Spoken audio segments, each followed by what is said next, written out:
Hi, it's Mark from the Digging Deep podcast. Just a quick one before we get started. Over the past few weeks, we've had more than 15,000 views and listens across the podcast, which is brilliant. So first of all, thank you. But what we are seeing is that a lot of people are watching and listening and not subscribing. So if you are enjoying the podcast, I'd really appreciate it if you could take a moment to subscribe, whether that's on YouTube, Spotify, Apple, or wherever you get your podcasts. It makes a big difference and helps us keep growing, bringing in great guests and improving the show each week. Also, give us a follow on social to keep up with everything we've got going on. Right, let's get on with this week's episode. Yeah, so yeah. Did you like the alarm failed again? Did it? Or what? Do you know what? I've been on the phone to Hughes and Gray because I've got some. I had to get them like early this morning because I had Hughes Gray rather, not Hughes and Gray. I had some gravel being delivered, but I changed my mind on what gravel I wanted over the weekend.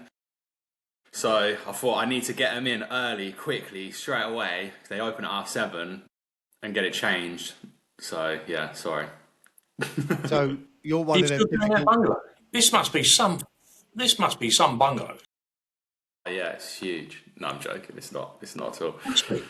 It's like you've been doing it for about 4 years. It's actually not that big at all. To be fair, it's actually. But yeah, no. It's the. Do you know what? Yeah, it's the outside. It's the garden. The garden was so overgrown, it was unreal. When I came into it, it was like I don't know, it was like picture a really overgrown garden, yeah, and then like triple it, like times it by 30 years, and that's what it was. That's what it was like. I had to get someone in to like clear like loads and loads of stuff out of it. I had to do a lot, and then it's still not done yet. So. You know that house you tell us about, the creepy house with a dead pigeon? Yeah. By the sound of it, yours is worse. Yeah. I was actually describing my house. You're gonna find dead bodies in your grass and stuff like an old container in the corner. Don't say that. That'll put the house price down. Yeah, it's long. But how you boys been? All right? Yeah, good. Yeah. Yeah. So let's crack on before we get into. I'm sure there's a few things doing your head in, but today, what we're talking about today, everyone's green now. Every building's net zero. Every developer's saving the planet. But are they? Or are they just sticking expensive green badges on the same old buildings? Today, we're getting into greenwashing in construction. Quite controversial topic. What's real? What's nonsense? And who's getting away with it? So buckle up. But before we do that, boys, what's doing your head in? Cool. Do you know what's doing my head in, right? And I don't know what your take on this is. And it's been doing my head in for the last couple of years, but this year more so, right? I can't work out if I like the changes to the Formula One Grand Prix or not. And it's doing my head in.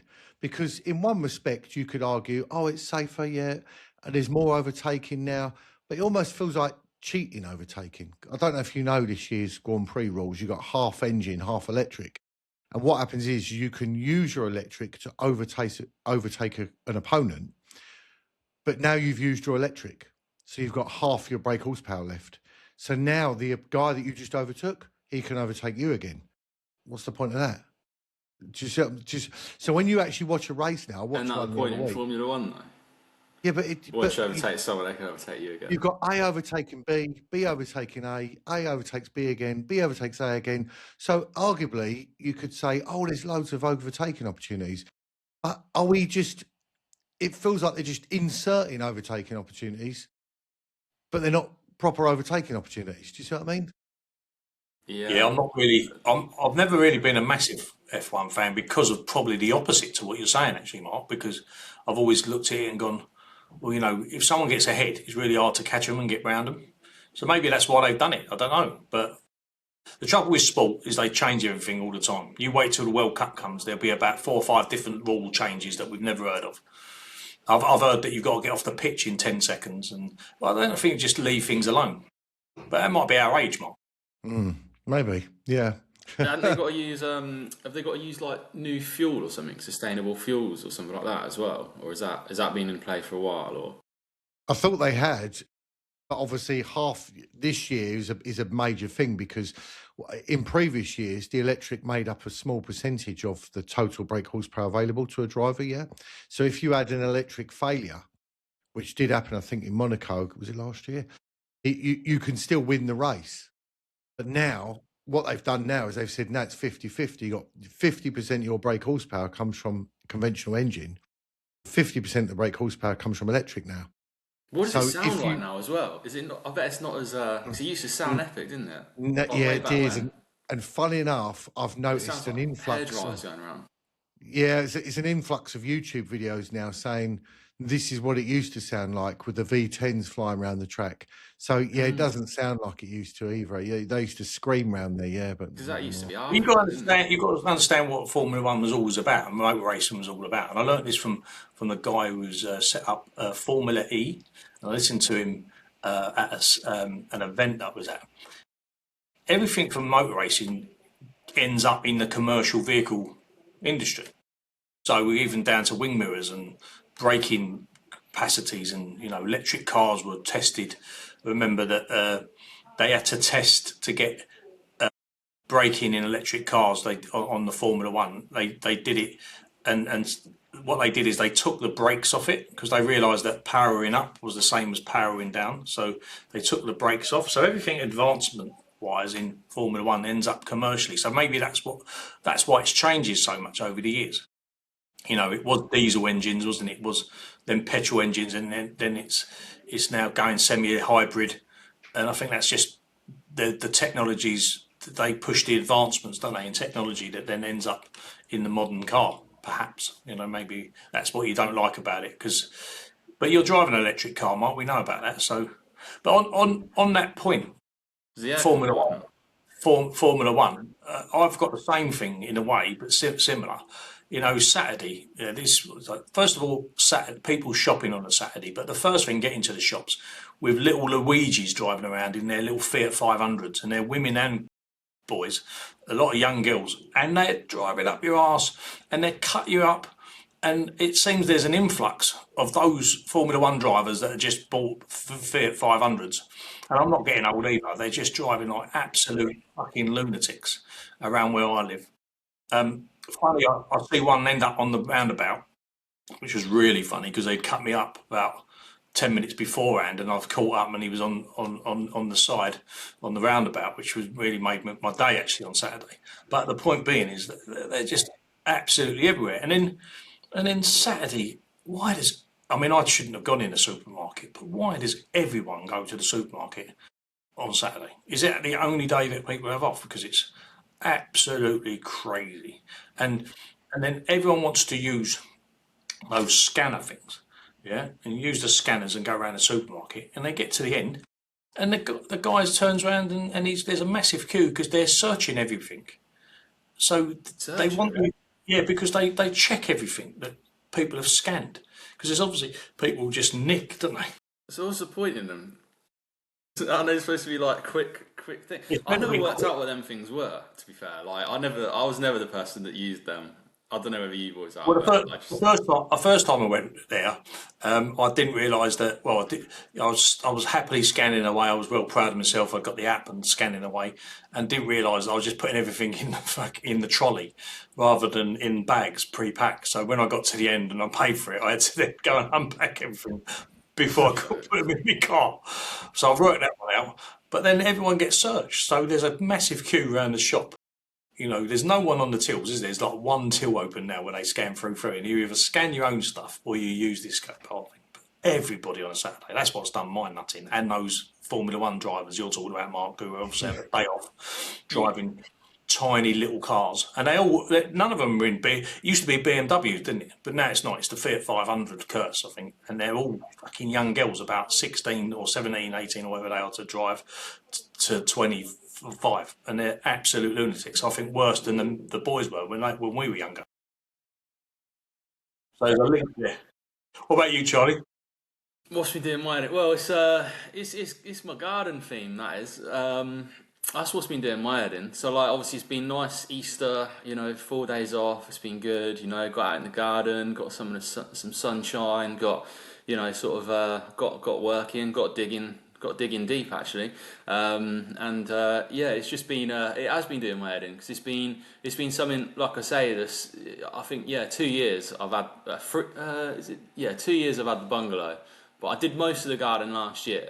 So like last year, I can't remember if I mentioned this at all, and if I didn't, I'm so shocked. But so I ordered I ordered a load of topsoil, right, and I got that on the garden. So like put it all over, because like basically I've got this like border that is going around like the garden where all the grass is going on. So I ordered all this topsoil, and then I thought, right, okay, so I've got to pick the right time to put all the grass seed down. So obviously it was like, when was it? It was March, April. It was April, May time, right? And I was going away for like a week, and I thought, right, I've got this topsoil down now. And I didn't have a what do you call it? I had to like put it all out manually, right? So I had to rake it all out manually, and I thought, right, I'm going to put all this grass seed down now, so I'll grow, because obviously like I got quoted for a for topsoil what do you call it, turf, right? Well, I was quoted for turf, and that was going to cost me like 700-800 quid, even more than that, to be fair. So I thought, right, I'm going to grass seed it. So I thought, right, I'm going to put all this grass seed down. I'm going away for like a week. Apparently it's supposed to be raining for this whole week that I'm away. So I thought, right, it's going to be the perfect time. I don't need to be there watering it, right? So I put it all down, and I come back after a week, and the whole topsoil, right, there's no grass there. There's literally about 1.5 foot worth of weed, right, across the whole of the garden, right? Weeds everywhere, right?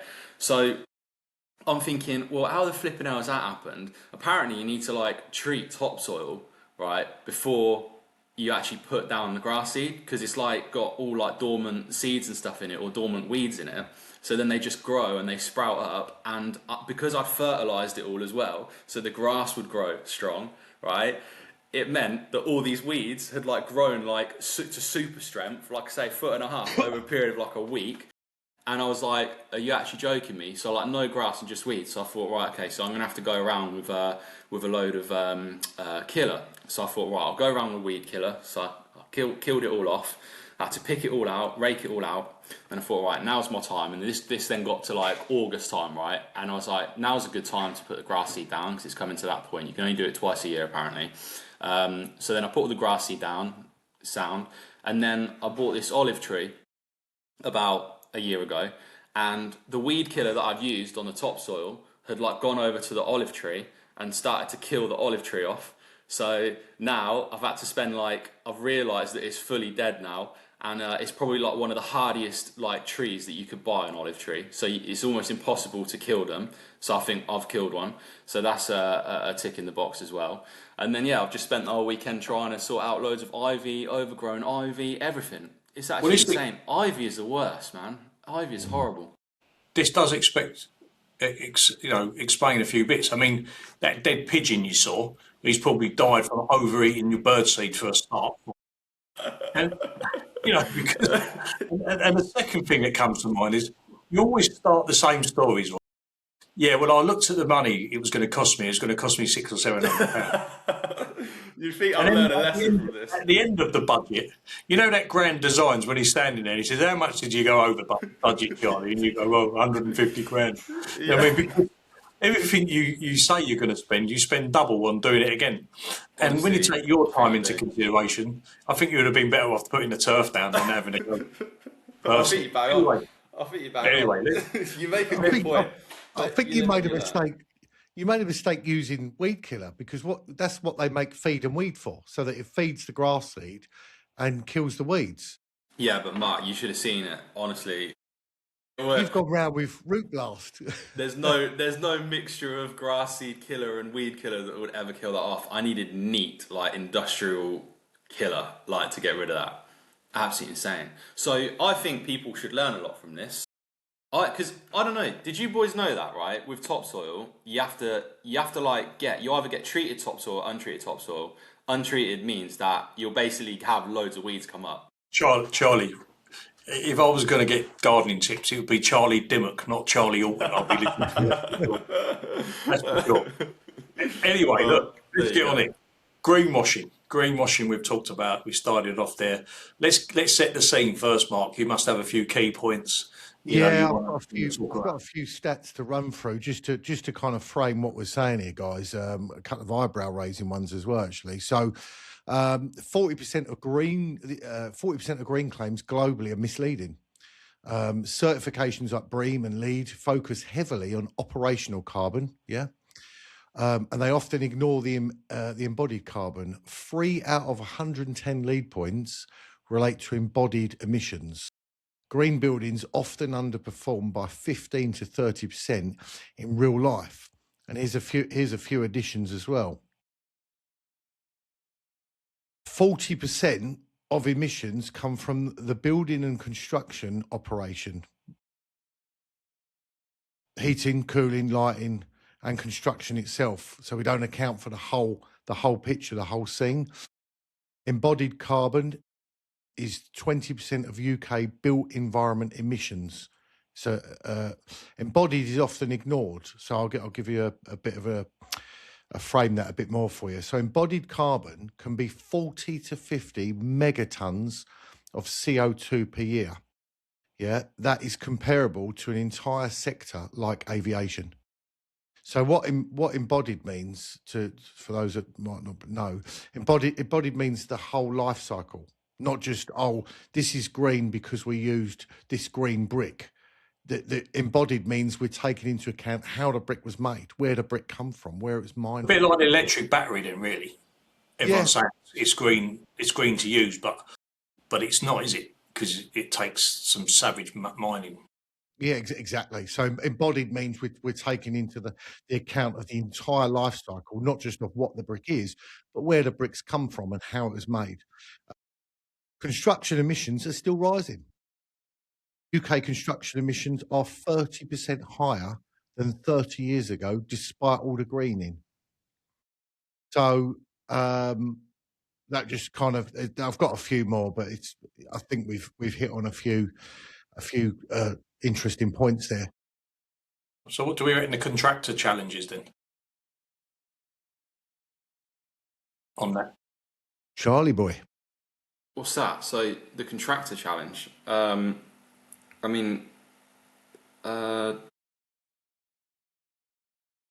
my point, I'm thinking, is it the fact that these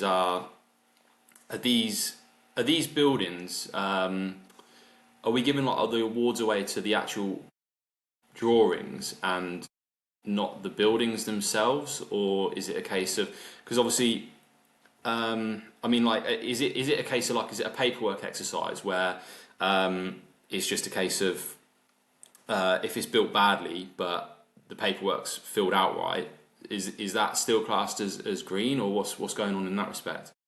I think you're right. It could be to do with the planning, isn't it? We're pre-planning. It's tick the boxes for green, and therefore everyone presumes that it's going to end up green.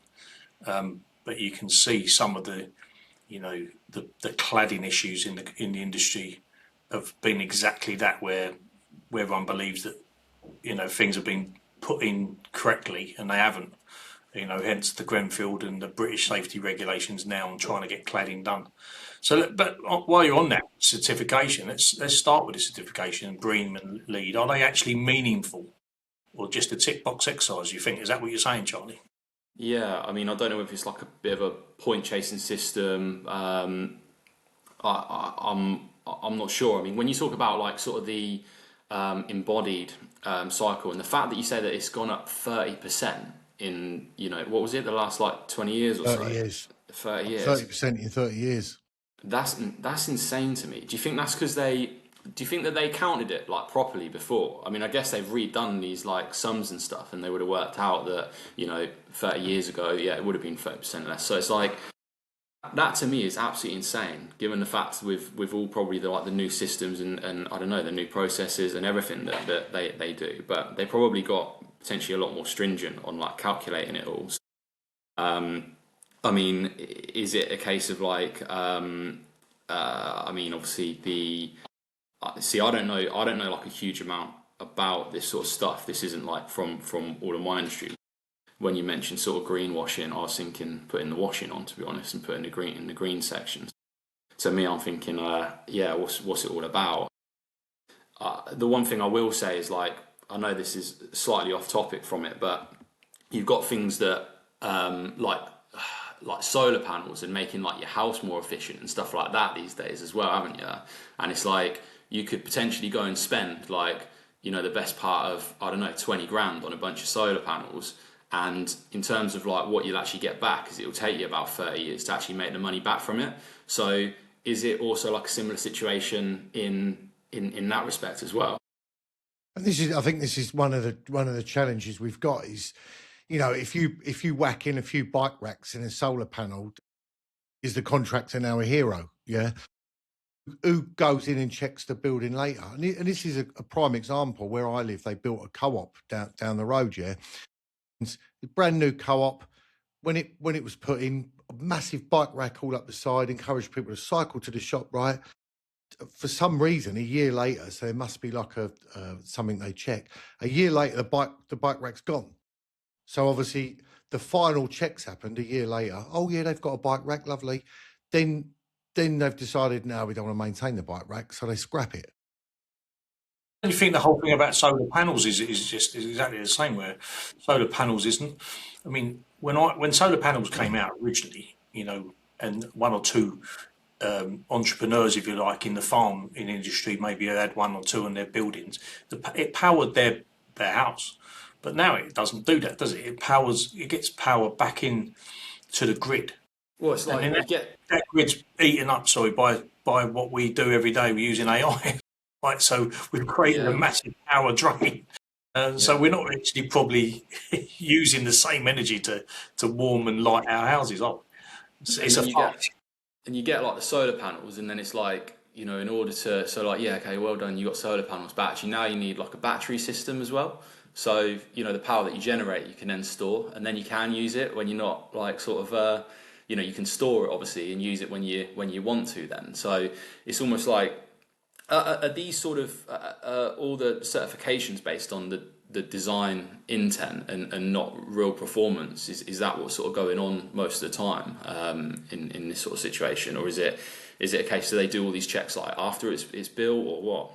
Well, let's ask that question. Mark, I know you've got a few bits on this. This is one of your key subjects. So net zero, everyone says it, but what does it actually mean on the live job then, Mark? What do you think that does? Well, I mean, that's an interesting point, Mark. So many net zero claims rely on carbon offsetting. So, for an example, high carbon cement is used, offset with wind farm credits, retrofit versus new build. Refurb saves 50 to 75% of the embodied carbon. So they're trying to repurpose buildings with refurbs, yeah. Current policies sometimes encourage demolition. It's a real challenge for the industry, because I think I read actually somewhere that embodied carbon is almost like the Wild West. It's not regulated, so you don't have to. This is the trouble with the reporting you're both talking about. You can say I'm using this green brick, and because you're using the green brick, you're a hero. You don't have to take into account the embodied carbon, which in my opinion is wrong, because if you're shipping materials from China, the embodied carbon in effect in haulage alone, logistics alone, is far greater than getting something from Swindon. Absolutely. So is net zero just a case of we'll worry about it later? I think you've got a lot. Yeah, I think you're right there, Charlie. I think it's a case of, it's obviously become like a tick box exercise. These organisations, like anything I find in construction in the world, you know, accreditations and things like that, are normally set up as a money spinning idea by somebody. Let's have one of them. A few contractors get together. You know, you have all these. I mean, I remember going off piste a little bit, but you'll remember this, Mark, years ago. There was going to be one set of everyone was moaning about the different PQQs you had to go to get onto the supply chain. So there was going to be one accreditation. There was going to be one for rail, which was risks. I think it's now called something else now. And there was one building confidence they brought in for construction. And the whole idea was rather than you just had that accreditation and then that contractor knew that you were qualified, you had your 9001, you had your 14001, you had all these things because you had to have them to be able to get that accreditation. But that never worked because someone was losing money and someone else was making all the money, the accreditation body. So they kept, and there's other accreditation bodies popped up. And it's the same in this greenwashing scenario, is that it's all about making money on ticking a box to say that I can give you that certification. And as you said, Charlie, it's easier to get it at early stage, isn't it? It's easy to get it at the implementation of planning. Oh yeah, that's going to be a green building. It's like that new building, that massive straight building they're building in Saudi Arabia. It's all nobody knows how it's going to perform, do they? But it's got all the certification you'd ever need to be a modern day sci-fi kind of place, run by the sun and.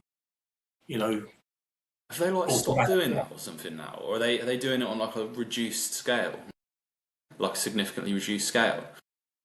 Can't remember what it was called now. The line. I can't remember. The line, yeah. Is it the line? Yeah. Yeah, they are doing it slightly reduced because it's a line, isn't it? Yeah. Yeah, it's it is insane. But like, what your point there, Mark? I mean, I did have a look, and there was a £100 million CMA settlement in 2025 involving major house builders. So this involved Barratt, Redrow, Taylor Wimpey, Persimmon, and I think that there was something to do with basically these failures in insulation schemes. So 98% failure rate in external wall insulation. There's the timber scandal, which is sustainable wood that was linked to illegal deforestation, and then cladding, systematic dishonesty in safety testing.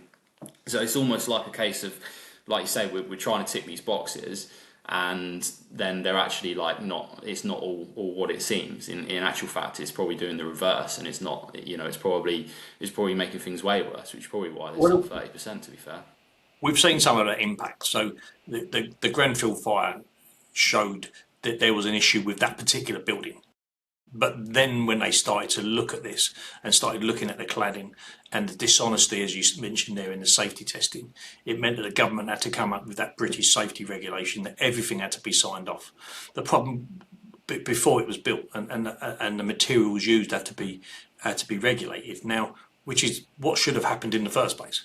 But what's happened, especially to my industry, where I rely in high-rise construction for the protection of the windows, is and glass is that there was meant to, government set up this body and it was meant to sign everything off within 8 weeks. Well, that 8 weeks slowly became 30 weeks, and then if you failed something, if something was wrong, you had to go back to go.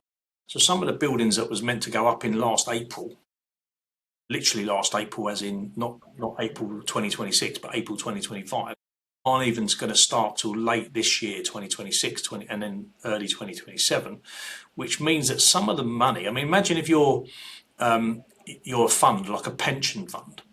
What will happen is that I'm going to invest in your development, Charlie, and then you're going to say, well, it's been put off because I'm in this bottleneck, which is to do with this, I ticked the boxes, it was brilliant, years ago, it was no problem. I ticked all the boxes and I flew it through, but now I've got to go through these other loops. And then what happens is I'm going to say, well, yeah, great, but I've got to earn money for my pension fund, so I'm going to take my money and put it somewhere else, and it ain't going to be in construction. And then we wonder why we're standing around holding our asses, where we've got nothing to do, and the industry's, reliant on government pushing through, infrastructure works. So it has had a massive impact. And I've seen delays. My customers have experienced delays because of exactly what you said, Mark. And then this begs the question, then, doesn't it? We're calling stuff green, and it's literally causing mold and other safety issues. So who signs this stuff off, and how are they getting away with it? That's the question, isn't it? And I think as long as you pay your fee, perhaps, maybe we're being a bit controversial, but it looks like if you pay your fee and you tick the right box, then that's why we're getting away with it. And nobody, as you say, have we got the people in place to go and do these checks independently after that building's been up and running for a year? And what would you do if it had been up and running and that wasn't performing? How would you do that? But look, yeah, if you're sitting across from a contractor or developer, you know, how are you going to catch them out then, guys? Well, this is the thing. So there's key points to have a look at. You've got to review the embodied versus the operational carbon, the percentage of carbon offsets, the performance gap versus the actual design. Yeah. The supply chain traceability, because that's the other thing. Do people really know where this stuff comes from? And then the concrete additive paradox. So you've got the GGBS versus the volume and other additives that are put into concrete. So these additives can create even more carbon. So it's all very well saying, yeah, but I'm using 100 meters cubed, but you've got to take into account the other things that have gone into the concrete as well. Yeah. Yeah. This is some challenge for the contractors then, Charlie, really. Yeah. So, I mean, yeah, I guess it's a case of is the net zero based on the actual build or just how it runs afterwards? How much of this is offsetting versus real reduction? Will you guarantee performance after 12 months? Can you prove where your materials actually came from? And did you use more concrete to hit program? And if they say, I'll get back to you, then I guess they've been caught out, haven't they? Yeah. Well, then maybe someone should do that from the beginning, isn't it, to get that? So, right. Well, let's lead on this on the legal crackdown. You know what's coming. Is this finally being taken seriously, or is it still Wild West? Do you think, guys? I think, I mean, from my side, it sounds like it is Wild West. I think you've got fines up 10% of global turnover. I think you've got, obviously directors that have personal liabilities, potential 15 years disqualification if they're not. I guess if they're not sort of sticking towards these rules and regulations, and I think there's, to me, I think it just sounds like it's all miscalculated. I mean, how can you sit there and say, right, this building is, going to be a building of the future and green and everything like that, when you haven't put the proper calculations and whatnot into it, and when you haven't worked it out from the get-go, and when you're not reviewing it afterwards as well. It just seems like completely pointless, being honest. I mean, it's all right saying, look, like you say, we're going to get electric cars, we're going to get solar panels, we're going to get, all this and that. But actually, how are these things being made? And I'm assuming they're just, and how long are they going to last as well before you're going to have to get new ones? Because if they don't last particularly long, then it's just not sustainable, which means you're going to be doubling the amount of, carbon emissions, etc., that you're going to be putting into the environment. So I think my question is as well, is what's... I've seen obviously a lot of stuff with Trump on this subject, where I don't want to get into and open up this can of worms, but how he's just sort of turned around and said about it's all a hoax, global warming, everything like that is all a hoax, blah, blah, blah, blah. We're going to open all the coal mines, we're going to do this, we're going to do that, and we're going to go backwards. And I just wonder how much that will actually affect them in the long run as well. So I think there's definitely a lot of good and a lot of positives to this sort of thing. I just think they need to get all their ducks in a row a little bit better and just, stop running before we're walking.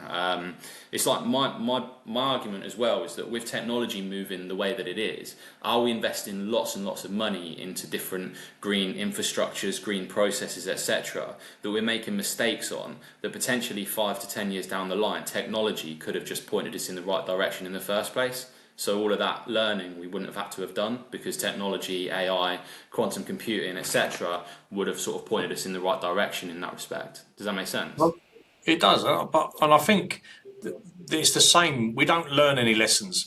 You mentioned Trump. There's people believe that. There is people that believe that. And there's people that feel comfort by getting that green badge, that they bought a home that's got the green badge on it. And I think we always do 75%, especially in the UK, of closing these loops off. And I think that what needs to happen is you don't get your accreditation until the building performs. So you put your planning in place, and it has to tick the boxes, if you like. But then after a year, someone comes back and does the testing, and then you get your accreditation, or before the building's sold. So therefore, you can sell a premium. That's where you'll make your money. You know, if you sell your premium property at 250 grand a flat, and then it turns out it fails its certification, it's not quite up to level 1 or whatever the top grade is, then maybe that flat's only worth 100. Absolutely. And the builder has to then take it on to make sure that the work is carried out absolutely bang on, because they're pricing to do this. This is what's ridiculous. They're pricing to do work the way that they've specified they're going to do it, and you can see by some of the strip out that's happened on the cladding side, especially, some of the work's been horrendous that they've undercovered, really bad. And I suppose that's why the new offence, the failure to prevent fraud, came out last year, to do with that Grenfell stuff and everything else like that, to try and get it. So yeah, that's my view anyway. That's the thing. If you don't stick, what they should do is by having these things like, you know, failure to prevent fraud and other things like that, you get to a situation where if you ignore the rules, if you don't build correctly, if you don't maintain it correctly, it's now not dodgy, it's criminal. Yeah. So does that then? This begs the question then, does that then change the behaviour on site or just in the boardroom? I think it's got to be, I think it should be both. I think on site there should be far better checks, shouldn't there? You know, there's plenty of health and safety and plenty of quality control people that walk around site with a clipboard, which is what they're meant to be doing. And I'm not saying they shouldn't be there. Of course they should be there. But some of the quality control checks obviously aren't happening, are they? That's the site issue. The boardroom issue goes back to what I said. You know, maybe you don't get your full sign-off certification unless the building's performed, and then you'll procure correctly. You won't just buy the windows because they're and what, having worked for a design and build contractor, and you understand that you put a job in, you put a price in sometimes, and the client's now talking to you, and you might have put in the best standard of window, let's say. And the best standard of fittings in the building, and then you show around to the client and go, we can make you a saving if you look at this alternative. So even when you get into the build stage and you're into the fit out, sometimes some of the specifications changing. It's a little bit like, as we said about Grand Designs and Charlie's Grand Designs, you know, on his bungalows, that if you watch Grand Designs, sometimes when they're running out of money, or it's, you know, it's getting a bit tight, they change the fittings, don't they, or change the type of heating that they were going to fit in, or the windows that were meant to be totally environmentally brilliant are no longer viable, and a lot of that goes on. So how does that affect? That would be interesting to know, wouldn't it? How does that affect the actual tick in the box that they got at planning stage?